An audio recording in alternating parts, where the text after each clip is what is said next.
आज हम class 12th CBSE के लिए हिंदुस्तानी संगीत यानी कि म्यूज़िक के सिलेबस को टर्म 2 के लिए डिस्कस करने जा रहे हैं। सिलेबस देख लेते हैं क्या है सबसे पहले, ताकि हमें ये पता हो कि सिलेबस क्या है हमारा। सबसे पहले हमारी परिभाषाएं आ रही हैं। परिभाषाएं हमारे पास ग्राम, मूर्छना, कर्ण, मींड, खटका, मुर्की, वर्ण। इनमें से कोई भी दो डेफिनेशन आपको पूछ ली जाएंगी और वो 2 नंबर की होंगी। ग्रंथ में हमारे पास संगीत पारिजात ग्रंथ जो कि अहोबल जी ने लिखा है वो 3 नंबर का आएगा, इसके बारे में हमें उल्लेख करना पड़ेगा। जीवनी हमारे पास उस्ताद बड़े गुलाम अली खां और पंडित कृष्ण राव शंकर जी की है। इसमें से कोई भी एक जीवनी पर हमें लिखना होगा, उनका संगीत में योगदान, उनकी जन्म तिथि और उनका जन्म स्थान, इस प्रकार की कुछ विशिष्ट बातें हमें लिखनी पड़ेंगी। राग मालकोस अब की बार हमारा आ रहा है। इसका द्रुत ख्याल दमार में अथवा विलंबित ख्याल में हमें इसकी स्वर लिपि लिखनी होगी और साथ साथ इसका परिचय भी वो पूछ सकते हैं। वाद्य यंत्र हमारे पास तानपुरा है। तानपुरा किस प्रकार से हम ट्यून करते हैं, किस प्रकार से तानपुरे की ट्यूनिंग होती है, वो इसमें बतानी पड़ेगी और तानपुरे की कुछ छोटी मोटी बातें आपको भी याद रखनी पड़ेगी। ताल हमारे पास, क्योंकि एक ताल के ऊपर क्वेश्चन सीधा तो नहीं है कि आप ताल लिखिए, लेकिन आपका वो राग मालकोस के साथ जुड़कर प्रश्न बना हुआ है धमार ताल में, तो उसको भी हम डिस्कस करेंगे। परिभाषाएं सबसे पहले हम स्टार्ट करते हैं। इसी एक वीडियो में हम पूरे का पूरे सिलेबस को डिस्कस कर लेंगे। परिभाषाएं अगर बात करें, सबसे पहले ग्राम था हमारा। ग्राम हमारा है क्या? ग्राम स्वरों का ऐसा समूह है। हमारे स्वर आपको पता ही होगा, सा रे गा मा प ध नि सा, ये हमारे 7 स्वर हैं। संगीत के अंदर 7 स्वर होते हैं, सा रे गा मा पा ध नि सा। तो इन सभी स्वरों के समूह जो कि मूर्छनाओं पर आश्रित हैं, आश्रित यानी कि रिस्पॉन्सिबल, डिपेंडेंट हैं, ठीक है, उनको हम ग्राम बोलते हैं। वो कहता है जिस प्रकार से परिवार में सब लोग मिलजुल कर रहते हैं ना, सब एक दूसरे की रक्षा करते हैं, सब एक दूसरे की रिस्पेक्ट करते हैं, सब एक दूसरे को समझते हैं, उसी प्रकार से वादी संवादी स्वर। वादी स्वर क्या होता है? राजा स्वर, यानी कि जो हम जब गायन करते हैं, जब हम राग गाते हैं, तो जो स्वर हमारा प्रमुख है, जो बहुत ज़्यादा प्रयुक्त किया जाता है या फिर संगीतकार उसी के इर्द गिर्द घूमता है। जैसे मैं बोलूँ अगर स मेरा वादी स्वर है, तो मैं अपना जो गायन शैली लूँगा वो इस प्रकार होगी कि मेरा गायन स के इर्द गिर्द ही भटकता रहेगा। मैं स के इर्द गिर्द ही आलाप लूँगा, तो वो मेरा वादी स्वर होगा। संवादी यानी कि वादी के बाद, इसको मंत्री या संतरी स्वर भी बोलते हैं, क्योंकि ये राजा के बाद जो मंत्री होता है वो सबसे ज़्यादा इम्पॉर्टेंट होता है। किसी भी हम राज्य की बात करें तो उसी प्रकार संगीत के अंदर वादी के बाद संवादी वो जगह है, वो स्वर है जहाँ पर संगीतकार आंदोलन लेता है और ठहरता भी है। अगर संगीतकार कहीं रुकना चाहता है, कहीं आलापजारी को रोकना चाहता है, विस्तार करना चाहता है, तो वो संवादी स्वर ही है जहाँ पर वो विस्तार करेगा। मेरे को लगता है कि आपको वादी संवादी का अर्थ समझ आया होगा। तो वो कह रहा है कि वादी संवादी स्वर जिस प्रकार से का वो समूह है, वो श्रुतियों में व्यवस्थित रूप से आता है, निखरता है और मूर्छना आदि का आश्रय रहता है, उसके ऊपर रिस्पॉन्सिबल रहते हैं, मूर्छना आदि उस पर डिपेंडेंट रहते हैं, तो हम उसे ग्राम कह देते हैं। श्रुति, अब आप इस लाइन को आप ध्यान रखें, ये बहुत इंपॉर्टेंट है। श्रुति से स्वर और स्वर से ग्राम की रचना हुई है। श्रुतियों से स्वर बने, हमारे पास 22 श्रुतियाँ हैं, उससे 7 हमारे स्वर बने और स्वरों से हमारे फिर क्या निर्मित हुए? ग्राम निर्मित हुए। ग्राम 3 प्रकार के हैं। अगर आपकी डेफिनेशन आती है तो आप हूबहू यूं ही लिख दीजिए, आपको पूरे नंबर मिलेंगे। ग्राम हमारे पास 3 प्रकार के हैं, षडज ग्राम, मध्यम ग्राम और गांधार ग्राम। 3 प्रकार के ग्राम आपके पास हो गए, षडज, मध्यम और गांधार ग्राम। रागों की उत्पत्ति का मुख्य स्रोत ही ये ग्राम माने जाते हैं कि राग जो है हमारे पास, जो आप पढ़ रहे राग मालकोस, राग केदार, राग भीम पलासी, राग वचस्पति, तो ये सभी जो राग हैं ये कहाँ से आए हैं, कहाँ से, इनका स्रोत क्या है, इनका सोर्स क्या है? तो सोर्स है वो हमारा ग्राम। मेरे को लगता है आपको ग्राम समझ में आया होगा और अगर पेपर में आता है तो आप हूबहू इसको लिख सकेंगे। आगे बढ़ते हैं। मूर्छना क्या होती है? जिस मूर्छना का आशय बताया कि मूर्छना पर आश्रित होता है हमारा ग्राम, तो वो मूर्छना है क्या? मूर्छना का अगर शाब्दिक अर्थ लें तो उसका अर्थ है मस्ती, मनमोहित होना अथवा आनंद विभोर होना। आनंद विभोर यानी कि आनंद मगन हो जाना, इतनी खुशी होना हमें, तो उसका अर्थ है मूर्छना। मूर्छना क्या है? एक ऐसी स्वरावली है, स्वरावली यानी कि स्वरों की, ये जो स रे गा मा प ध नी सा है, इनकी एक ऐसी रचना है जो हमें सुनकर आनंद विभोर कर देती है, जो हमें प्रसन्न कर देती है, उसको हम मूर्छना कहते हैं। आप शब्द ध्यान रखें, मस्ती, मस्ती यानी कि खुशी, आनंद विभोर यानी कि खुशी से फूला ना समाना। तो शब्दों की वो रचना, स्वरों की वो रचना जो हमें खुशी प्रदान करे, वो ही मूर्छना है। अब भरत मुनि ने जिस प्रकार ग्राम जो है, आप देखें कि वो हमारा मुख्य स्रोत है रागों का, तो मूर्छना रागों की जन्मभूमि कहलाती है। यहीं से सारे राग उत्पन्न हुए, यही वो सोर्स है जहाँ से ये राग उत्पन्न हुए, जहाँ से इनका जन्म हुआ। भरत मुनि, आप स्वरावली, आप संगीत को क्या बोलते हैं? जो आपके चित्त को प्रसन्नता दे, जो आपके मन को प्रसन्न करे। तो स्वरों की वो रचना जो मनुष्य के अंदर विभिन्न प्रकार की भावों को उत्पन्न करें। आप गाना सुन रहे हैं, आप सैड सॉन्ग सुन रहे हैं, आपको आपके मन में वो फीलिंग आती है। अगर आप एक हैप्पी सॉन्ग सुन रहे हैं, एक अच्छा सॉन्ग सुन रहे हैं, तो आपको खुशी होती है। तो वो सॉन्ग आपके अंदर अलग अलग फीलिंग्स इंड्यूस कर रहा है, आपके अंदर अलग अलग फीलिंग ला रहा है। तो उसी तरीके से मूर्छना क्या है? राग अलग अलग क्या दिखाते हैं? कोई राग गंभीर प्रकृति के होते हैं, कुछ राग के अंदर हमें रस भाव दिखता है। तो वो सब क्या दिखा रहा है? वो इस मूर्छना के कारणवश ही तो है। इसकी जन्मभूमि मूर्छना नहीं, इसे ये अलग अलग प्रकार से मोहित करने के सारे प्रकरण इसे दिए हैं, सारे इसको फैसिलिटीज़ प्रोवाइड करी है कि वो हमें आनंद विभोर कर सके। अब भरत मुनि क्या कहते हैं? भरत मुनि के हिसाब से क्रम से 7 स्वरों का आरोह और अवरोह ही मूर्छना कहलाता है। कि जब हम स रे गा मा प ध नी सा इनको बढ़ते क्रम में लेके जाएं, उसको हम आरोह कहते हैं, और जब इनको उतरते क्रम में लेके आए तो हम इनको अवरोह कहते हैं।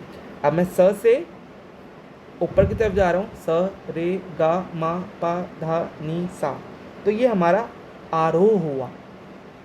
अब सा नी धा पा मा गा रे सा, ये मेरा अवरोह हुआ, मैं उतरते क्रम में आया, तो इसको मैं अवरोह कहता हूँ। शारंग देव जी के हिसाब से मूर्छना के 4 प्रकार हैं। भरत मुनि ने क्या कहा? भरत मुनि ने कहा कि क्रम से 7 स्वरों को आप आरोह करें और अवरोह करें, यानी कि उनको चढ़ते क्रम में बोलिए, उनका उच्चारण चढ़ते क्रम में कीजिए और उतरते क्रम में कीजिए, तो वही मूर्छना है, उन्हीं से मूर्छना की रचना होती है।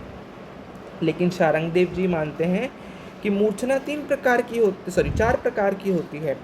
शुद्धा, अंतर संहिता, काकली संहिता, अंतर काकली संहिता। ठीक है, ये 4 प्रकार की शारंग देव जी ने मूर्छना के प्रकार बताए हैं। आपको और डिटेल में इसमें नहीं जाना है, क्योंकि आपका सिर्फ 2 नंबर का ही प्रश्न है ये, इतना आप नहीं लिखें तो टाइम चला जाएगा आपका बेसिकली। तो आप इतना ही लिखें इसमें, और आप ये ज़रूर जानें कि आधुनिक काल में हम मूर्छना का इतना प्रयोग नहीं करते हैं, मूर्छना का इतना प्रयोग नहीं किया जाता है। ठीक है, प्राचीन काल में संगीतकार इसका प्रयोग करते थे, लेकिन आधुनिक काल में संगीतकार जो हैं इसका इतना प्रयोग नहीं करते हैं। कण क्या होता है? कण आपने सुना होगा, एक तिनका, एक छोटा सा पार्टिकल। आप सोचें तो कण का मतलब क्या है? कुछ पार्टिकल, कुछ छोटी चीज़ होगी। तो उसका अर्थ क्या है? किसी भी प्रधान स्वर यानी कि मेन स्वर। ठीक है, अगर मैं बोलूँ मेरा म मेन स्वर है, तो मैं म को प्रधान स्वर बोलूँगा। उसके पूर्ववर्ती यानी कि उससे पहले वाला स्वर, और उसके परवर्ती यानी कि उसके बाद वाले स्वर के कुछ व्यवहार मैं उससे ले लूँ। सपोज मेरे पास ये स है, ये ग है, ये रे है। इस रे को अगर मैं बोलता हूँ अपना प्रधान स्वर, तो इस रे के आगे वाला यानी कि परवर्ती, और पूर्ववर्ती यानी कि स, षडज और गांधार, इनसे मैं कुछ कण, कुछ इनका एसेंस, कुछ इनकी क्वालिटीज अपने रे के साथ स्पर्श कर दूं, यानी रे से मिला दूं, और रे को स और ग के तरीके से गाऊं, स और ग के मिश्रण से गाऊं, तो मैं उसको कर्ण बोलता हूँ। यानी कि कुछ इसमें मिश्रित करना, कुछ कर्ण डालना पूर्ववर्ती और परवर्ती स्वरों का, तो वो व्यवहार जो होता है वो हमारा कर्ण कहलाता है। कर्ण एक अलंकारिक स्वर है। अलंकार यानी कि आभूषण, जिसका उद्देश्य संगीत की रचनाओं को सजाना है। देखिए अलंकारिक जहाँ वर्ड आ गया उसका मतलब है आभूषण, गहना। तो गहना जिस प्रकार एक स्त्री को सुंदर बनाता है, उसकी सुंदरता को और निखारता है, उसमें चार चांद लगा देता है, उसी प्रकार कर्ण एक अलंकारिक स्वर है जो संगीत को सजाता है, संवारता है। ठीक है। मूल स्वर के साथ जो स्वर थोड़ा सा स्पर्श हो जाए उसे कर्ण स्वर कहते हैं। आपका मूल स्वर जो प्रधान स्वर था उसके साथ आप जो परवर्ती और पूर्ववर्ती स्वरों का स्पर्श करवा रहे हैं उसी को मैं अपना कर्ण कहता हूँ। जैसे आप देखें प और ध, यहाँ मैंने स्पर्श लिया, या रे और ग, इनका जब मैं स्पर्श करके गाऊंगा तो वो मेरा क्या बनेगा, कर्ण बनता है। अब मींड देखते हैं हम, मींड क्या होती है। देखिए कर्ण और मींड में आपको डिफरेंस समझना पड़ेगा। एक बार पढ़ेंगे तो आपको एक सेम टाइप के लगेंगे, लेकिन ऐसा नहीं है। वो कह रहा है कि जब दो स्वरों के बीच आए हुए स्वरों का प्रयोग बिना ही मिलाप किए किया जाता है तो उसे मींड कहते हैं। यह विलंबित लय की क्रिया है। विलंबित लय यानी कि आप जब गाने को धीरे धीरे गा रहे हैं, कई संगीतकार होते हैं, एक राग चालू हुआ, सपोज मैंने राग भैरव चालू किया, राग मालकोस चालू किया, और घंटों तक राग मालकोस को गाते रहते हैं। क्या कर रहे हैं वो आलाप जारी कर रहे हैं। राग के अंदर जो प्रमुख स्वर हैं और जो उनके संचारी स्वर हैं, जो अनुवादी स्वर हैं, उन सभी को गाते रह, उन्हीं में घूम के रह जाते हैं। तो उस प्रकार से वो क्या कर रहे हैं, इन सभी स्वरों को विलंबित लय में यानी कि खींच कर पूरा इसको स से अगर उन्होंने स्टार्ट किया तो स को ही इतना खींच दिया उन्होंने स्वर को कि वो स इतना लंबा टाइम ले गया उनका, और स के अंदर ही पूरी कहानी उनकी घूमी रह गई। तो उसको मैं विलंबित लय करता हूँ, यानी कि धीमी गति पर गाना। ठीक है। धीमी गति का गाना आप ध्यान सोचें, भक्ति में, शोक में, शांत में, आप इस प्रकार की स्थितियों में विलंबित लय का प्रयोग करते हैं, क्योंकि विलंबित लय अपने साथ ही गंभीरत्व को लेके आता है, गंभीरता को लेकर आता है। इस वजह से भक्ति और शोक के संबंध में इस लय को, इस मींड को यूज़ किया जाता है, जिसे स्थायी भावों को दर्शाने के लिए सहायक होता है। इसे दर्शाने हेतु उल्टे चंद्राकार, आपने टर्म 1 में पढ़ा होगा, उल्टा चंद्राकार यानी कि उल्टा चांद दिखाया जाता है। जिन स्वरों के बीच में मींड लगाई जाती है उनके ऊपर आधा चंद्राकार के रूप में लगाया जाता है। जैसे प और नी के ऊपर मींड लगा रखी है, म स के ऊपर मींड है, और रे और प के बीच में भी मींड है। अगर आप प और नी की जगह पंचम, निषाद, मध्यम, षडज, पंचम और ऋषभ इस प्रकार के शब्दों का प्रयोग करते हैं तो आपका पेपर और अच्छा लगता है। तो आप इस प्रकार के जो मूल नाम हैं इनका, उनसे अगर आप इनको पहचानें तो वो और भी अच्छी बात होगी। खटका, खटका आपने सुना होगा वर्ड कि कुछ मेरे दिमाग में खटक रहा है। खटक रहा है यानी कि मतलब कि भय, संदेह है मुझे किस चीज़ पे। तो किसी एक स्वर को उसके आगे और पीछे के स्वरों के साथ शीघ्रता से उत्पन्न करना, यानी कि मैंने प म ध प, प म ध प, प ध प म प, तो मैंने इसमें स्वरों को फटाफट शीघ्रता से इनका उच्चारण किया, इनको शीघ्रता से गाया, तो वो खटका कहलाता है। ठीक है। यानी कि शीघ्रता से स्वरों के ऊपर जाना। मैं प से प के तक जा रहा हूँ, मैं प से प जा रहा हूँ, लेकिन मैं म और ध को शीघ्रता से प्रयोग करते हुए प से प जाने की कोशिश कर रहा हूँ। तो प को गाते वक्त सीधा अगर मैं प पे आलापचारी करता रहूँ तो वो उतना मन भावक नहीं लगाएगा। मैं प पे ही अलापचारी करता हूँ, प को ही बार बार प्रयोग करूँ तो वो उतना अच्छा नहीं लगेगा। लेकिन मैं प और के बीच में म और ध का भी प्रयोग करूँ, उनका खटका लगाऊँ तो वो और अच्छा प्रतीत होता है। अब मूर्की, मूर्की आपने सुना होगा, ये संगीतकार मूर्खियाँ ले रहा है। तो मूर्खियाँ लेना क्या होता है?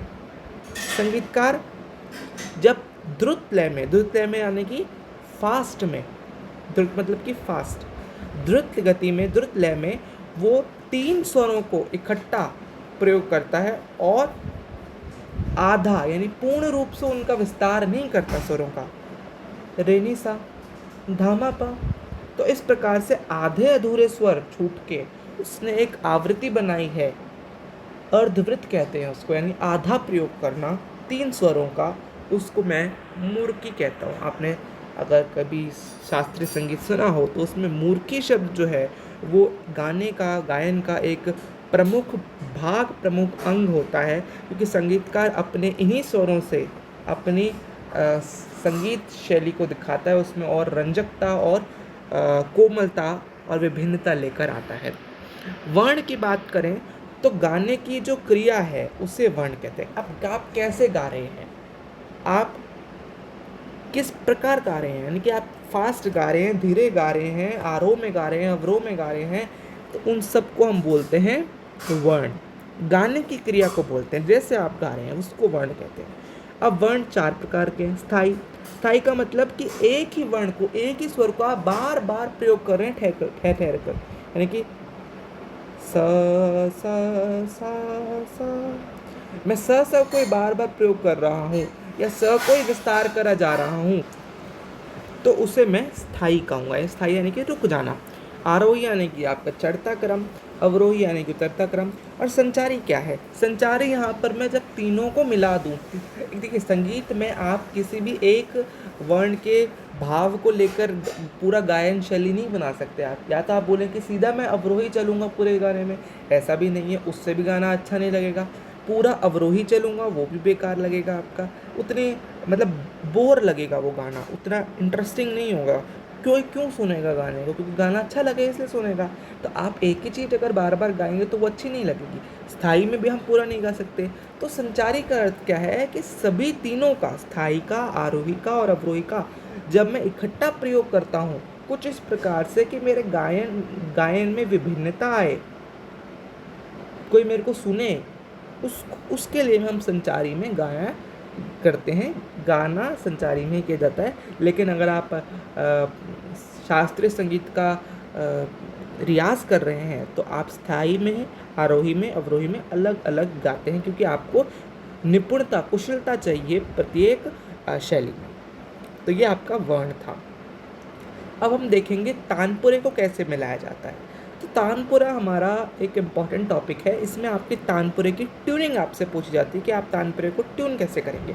आपका कोई राग बज रहा है, सपोज आपका राग मालकोस बज रहा है, तो राग मालकोस के अंदर जब आप अपनी ट्यूनिंग करेंगे तानपुरे के साथ, आप जब तानपुरा आपका बज रहा है तो आपने राग स्टार्ट कर दिया मालकोस, एकदम से आपने राग चेंज करके कर दिया अपना राग केदार, तो अब जो तानपुरा बजाने वाला पर्सन होगा उसको कैसे पता चलेगा कि आपने अपना गायन तो चेंज कर दिया, अब तानपुरे को भी बदलना पड़ेगा, क्योंकि आप कुछ और गा रहे हैं, आपका वाद्य यंत्र किसी और राग के लिए बज रहा है, तो वो भी अलग रहेगा। तो उसकी ट्यूनिंग आप कैसे चेंज करेंगे उसको, तो उसको आपको थोड़ा बहुत आइडिया यहाँ पर लेना है, ठीक है। तानपुरा वीणा का एक प्रकार है। प्राचीन काल में वीणा आपने वाद्य सुना ही होगा, वीणा का ही एक प्रकार है ये तानपुरा। आविष्कार इसका माना जाता है कि तंबुरु ऋषि ने इसका आविष्कार किया। इसका नाम तंबूरा भी है, कई लोग उसको आज भी तंबूरा कहते हैं। और इसका और प्रख्यात नाम सुने और प्रसिद्ध नाम सुने तो उसका वो तानपुरा है। प्राचीन नाम इसका तंबूरा था। स्वर साधना के लिए स्वर उपयोगी, यानी कि अगर आपको रियाज करना है, जैसे स्टार्टिंग में हम बोलते हैं कि स का रियाज कीजिए, षडज का रियाज कीजिए, तो उसके लिए आपको स्वर साधना करनी पड़ेगी। स्वर साधना यानी कि आपको स्वरों का रियाज करना पड़ेगा, तो उसके लिए सर्व उपयोगी है ये तानपुरा, आपकी ट्यूनिंग बिठाएगा। अगर आपका तानपुरा की पे स का रियाज, स बज रहा है, स की ट्यूनिंग हो रही है, तो अगर आप स का रियाज करेंगे तो आपकी फ्रीक्वेंसी मैच करनी चाहिए तानपुरे से, तब जाके आपका रियाज यहाँ पर उपयोगी होगा। गायन और वादन में तानपुरे का प्रयोग होता है। आपको पता है कि गायन वादन इकट्ठे चलते हैं, दोनों क्रिया इकट्ठे रहती हैं। गायन के बिना वादन कुछ नहीं और वादन के बिना गायन कुछ नहीं। परोक्ष रूप से ऐसा देखा गया है कि यानी डायरेक्टली, परोक्ष का मतलब डायरेक्टली, कि आप कुछ गिने चुने स्वर ही हैं जो तानपुरा निकाल पाता है, लेकिन आप अपरोक्ष रूप से देखें, इनडायरेक्टली देखें, तो उन्हीं परोक्ष स्वरों में, उन डायरेक्टली निकलने वाले स्वरों में ही सारे स्वरों की छटा आपको दिखती है, सारे छटों की सारे स्वरों की आपको एक एसेंस आपको उसमें मिलता है। तो आप इनडायरेक्टली सातों स्वर उससे उत्पन्न कर सकते हैं। ये तानपुरे के कुछ पार्ट आपको दे रखे हैं। तार गहन है ऊपर, अटी है, खूंटी है, ढांड है, तारे हैं आपकी, 4 तार होती हैं तानपुरे में। 6 तारों वाला तानपुरा भी मौजूद है, लेकिन आपके कोर्स में 4 तारों वाला ही है और ज़्यादातर 4 तारों वाला ही बजाया में प्रयोग किया जाता है। एक गुलू दे रखा है यहाँ पर, खुड़च बोलते हैं इसको, और तबला, और ये लंगोट इसके नीचे वाला पार्ट, मनका दे रखा है आपको। ठीक है, अब आपका जो क्वेश्चन मेन इंपॉर्टेंट आता है यहाँ से, वो आता है कि तानपुरे को आप मिलाते कैसे हैं, उसकी विधि बताइए। ठीक है, तो आपको ये जानना पड़ेगा तानपुरे में कितनी तार हैं, 4 तार हैं।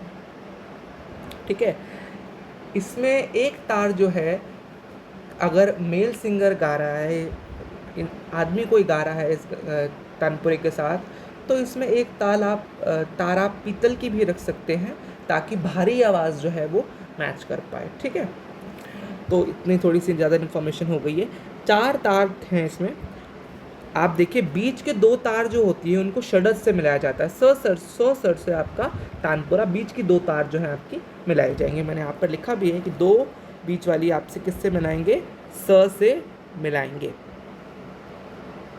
आई होप आपको ये समझ आया हो, स से मिलाना आपको, क्योंकि इन दोनों तारों को स से, षडज से मिलाया जाता है, तो इसको मैं जोड़ा कहता हूँ। जोड़ा यानी कि दोनों इकट्ठे चलते हैं, दोनों स से मिलते हैं। ठीक है, पहली तार आपकी मंद्र प से मिलेगी। मंद्र प यानी कि मंद्र सप्तक का प। ठीक है, अगर आपको मंद्र सप्तक का भी ज्ञान नहीं है तो मंद्र सप्तक का अर्थ है हम 3 सप्तक में गाते हैं। ठीक है, मंद्र सप्तक, मध्य सप्तक और तार सप्तक।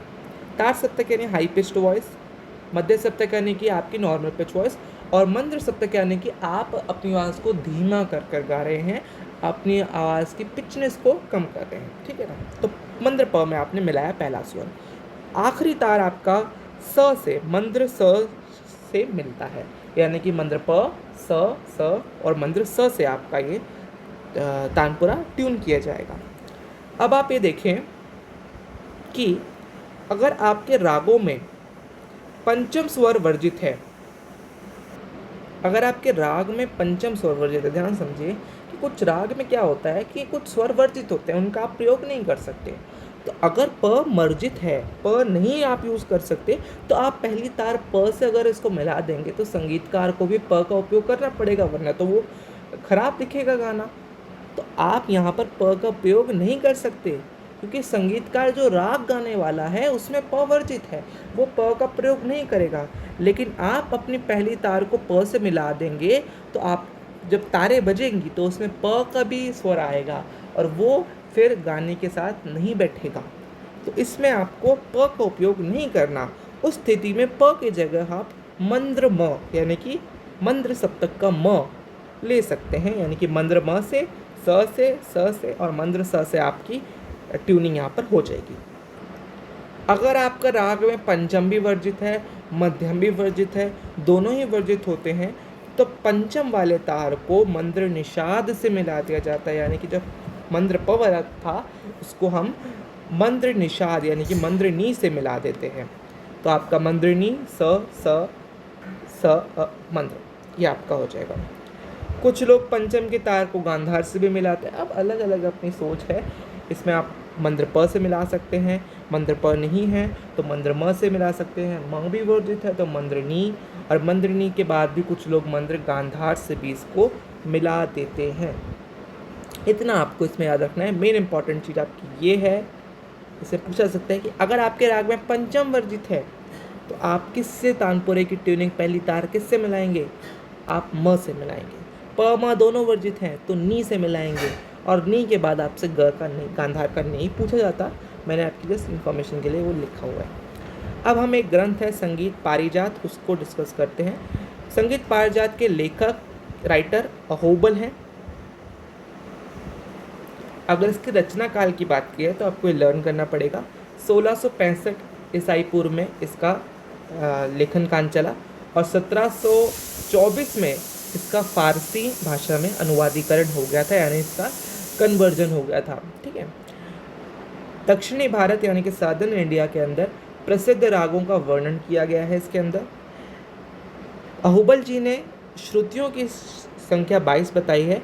शुद्ध और विकृत की स्वरों की बात करें तो ये 12 हैं उनके हिसाब से, यानी कि 5 शुद्ध स्वर और 7 विकृत स्वर उन्होंने इस प्रकार से हमें बताया है। यहाँ पर श्रुति और स्वर में कोई अंतर नहीं है। अहोबल जी के अनुसार कुछ संगीतज्ञों ने ऐसा माना कि श्रुति और स्वर में अंतर होता है, लेकिन अहोबल जी कहते थे कि श्रुति और स्वर में कोई अंतर नहीं है। वो यहाँ तक मानते थे कि श्रुति क्या है?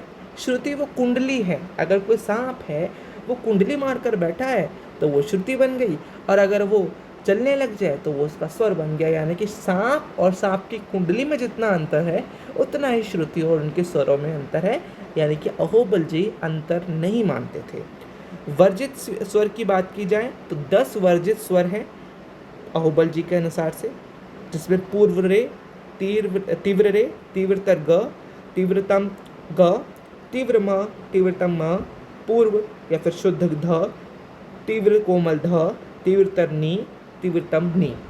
आपके मैंने बेशक लिखे हैं, बट आपके ऊपर है। अगर आप इसको लर्न करना चाहते हैं तो करिए, वरना आपके बिना लर्न करने भी ये चल जाएगा, कोई प्रॉब्लम नहीं है। परिजात में कुल 122 यानी 122 रागों का वर्णन किया गया है। ये इम्पोर्टेंट है। कितने रागों का वर्णन किया है? 122 रागों का वर्णन किया गया है। आपका राग मालकोस एक राग है, ऐसे 122 रागों का वर्णन किया है। ठीक है।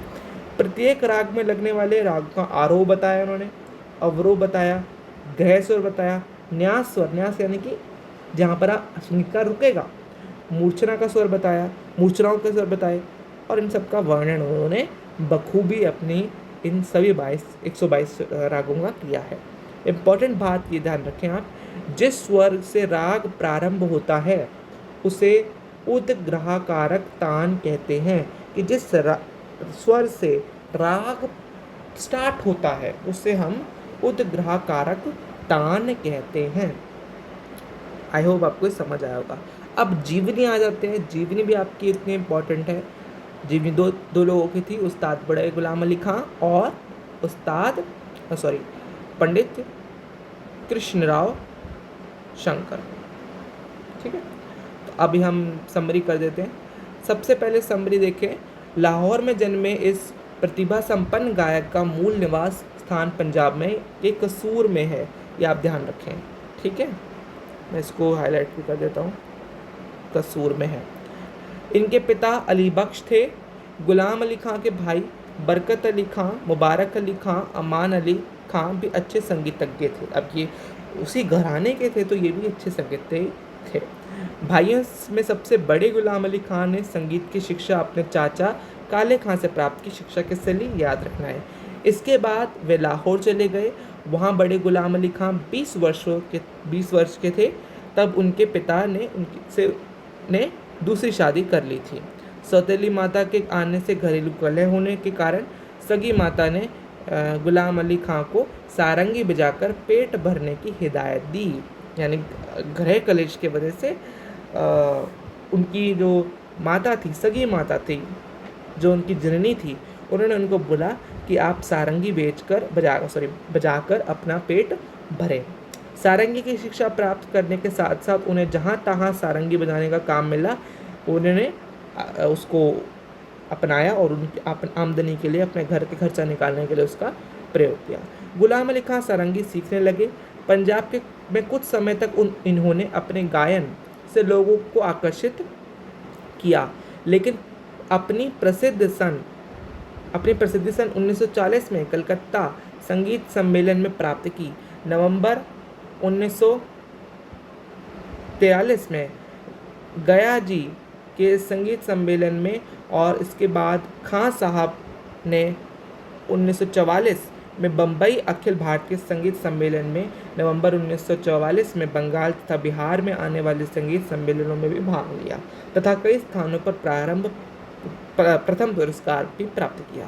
सन 1945 में महात्मा गांधी ने इनके गायन से प्रभावित होकर प्रशंसा पत्र भी दिया था। फरवरी 1946 के अंत में गुलाम अली खां का गायन बम्बई आकाशवाणी व दूरदर्शन के राष्ट्रीय कार्यक्रमों में प्रसारित होने लगा। खां साहब रियाज करने पर बहुत जोर देते थे। वाद्य कानून नामक वाद्य, जिसकी शक्ल स्वर मंडल जैसी थी, खां साहब को विशेष प्रिय था। वह अपना रियाज इसी वाद्य के साथ किया करते थे। खां साहब ने गायन में कर्ण स्वर लगाने का बड़ा महत्व बताया। आवाज़ का लगाव तथा महफिल में गाने की आवाज़ कैसे रखनी चाहिए, उनकी गायकी से अनुभव होता है। वह हमेशा अपने चाचा काले खां की बात करते थे कि एक जोरदार तान को 5-6 आलापों में बराबर दम सांस की ज़रूरत होती है। खां साहब अत्यंत उदार सरल स्वभाव के थे। एक बार बम्बई में प्रसिद्ध गायक देवघर के विद्यालय में थे तो उनसे तंबूरा निकलवाकर आलापचारी का ढंग बताने लगे।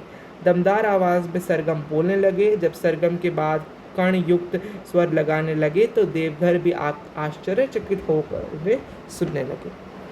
बड़े गुलाम अली खां 1961 में पक्षाघात यानी कि लेप्रोसी से पीड़ित हुए थे, परंतु 1962 में फिर से गाने लगे।